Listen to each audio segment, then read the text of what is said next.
ये 5 तारीख से ही धरना हमने शुरू किया है। मैं नरेंद्र कौशिक, धरती पकड़ संघर्ष समिति जो हिसार दूरदर्शन बचाओ के लिए जो बनी हुई है, मैं उसका कन्वीनर भी हूँ। तो हम सबका ये दायित्व बनता है कि हम हरियाणा प्रदेश के नागरिक हैं और हरियाणा प्रदेश के नागरिक होने के नाते हमारी जिम्मेदारी बनती कि हम इस देश की, प्रदेश की जो भी संस्कृति है, लोक संस्कृति, उसको कैसे बचाया जाए।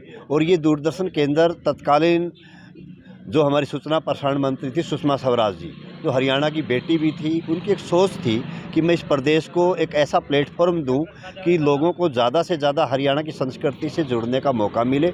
दूसरा, चौधरी चरण सिंह हरियाणा कृषि विश्वविद्यालय और लाला लाजपत राय जो हमारा पशु चिकित्सा विश्वविद्यालय है, इन दोनों के जो कार्यक्रम होंगे वो पूरे देश के लोगों को फ़ायदा हो और प्रदेश के लोगों को फ़ायदा हो। लेकिन आज न तो किसानों का प्रोग्राम यहाँ से भेजा जा रहा है और न लाला लाजपत राय वाला, और दूसरा जो गुरु जम्बेश्वर विश्वविद्यालय था, वहाँ से भी बच्चे डिग्री कर के यहाँ पर समय समय पर ट्रेनिंग करने के लिए आते थे।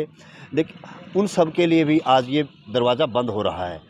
तो कहने का तात्पर्य है कि हरियाणा की संस्कृति को बिल्कुल ख़त्म कर दिया गया है और इस संस्कृति को ख़त्म करने के लिए मैं सबसे ज़्यादा उत्तरदायित्व अगर मानता हूँ तो चौधरी रणजीत सिंह और दुष्यंत सिंह का है, क्योंकि उनके दादाजी के, उनके पापा के नाम से ये स्टेशन बना था, स्मृति में चौधरी देवीलाल के नाम से। तो उन लोगों की शायद आत्मा मर गई है। दूसरा, जो हमारे हरियाणा प्रदेश के लोगों ने 10 के 10 सांसद भारतीय जनता पार्टी के बनाने का काम किया था और 4 राज्यसभा के सांसद भी भारतीय जनता पार्टी के हरियाणा प्रदेश से हैं, उन लोगों की भी आत्मा शायद कहीं ना कहीं मर गई है। तो मैं कि इस दूरदर्शन को बचाइए, इस प्रदेश की संस्कृति को बचाइए, इस प्रदेश की कला को बचाइए। जो हज़ारों कलाकार जो इस केंद्र से जुड़े हुए थे, जो लोग इस प्रदेश की नींव को, जो इस प्रदेश की जो संस्कृति थी उसकी नींव को एक मजबूत कड़ी का काम करने का काम कर रहे थे, उनको भी शायद मार दिया गया है, उनका भी शायद सरेआम कत्ल कर दिया गया है। और मैं ये सरेआम आपको ये कहना चाहता हूँ, अगर ये नहीं बचा स्टेशन किसी भी तरह से, हम अनिश्चितकालीन समय तक यहाँ धरने पर रहेंगे। अगर फिर भी कोई बड़ी बात हुई तो हम मरने से भी नहीं झिझकेंगे, क्योंकि लाला लाजपत राय की ये कर्मस्थली रही है। उन लोगों ने आज़ादी के समय हमारे लिए बलिदान देने का काम किया था, तो हम अपनी संस्कृति के लिए बलिदान दे देंगे तो ये हमारे लिए कोई बड़ी बात नहीं होगी। अंदर हिसार को जो शिफ्ट करने का बीजेपी सरकार ने फैसला लिया है, वे चंडीगढ़ शिफ्ट करेंगे। इससे यहाँ के जो लोगों को है ना, बहुत बड़ी दुविधा होगी। और मैं ये कह रहा हूँ कि आम आदमी पार्टी की तरफ से मैं इसका पूरी तरह से इस आंदोलन का समर्थन करते हुए, और जिस प्रकार से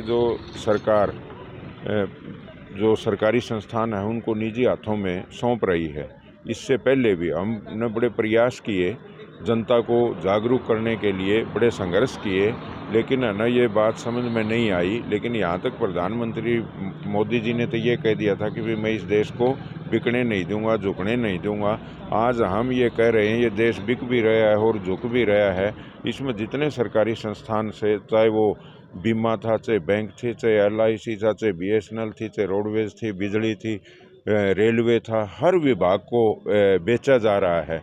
इसलिए इस दूरदर्शन केंद्र की तो मैं ख़ास बात ये बताऊं कि हमारे राज्य में बिजली मंत्री चौधरी रणजीत सिंह है, जो ताऊ देवीलाल के नाम से ये दूरदर्शन केंद्र का नाम है।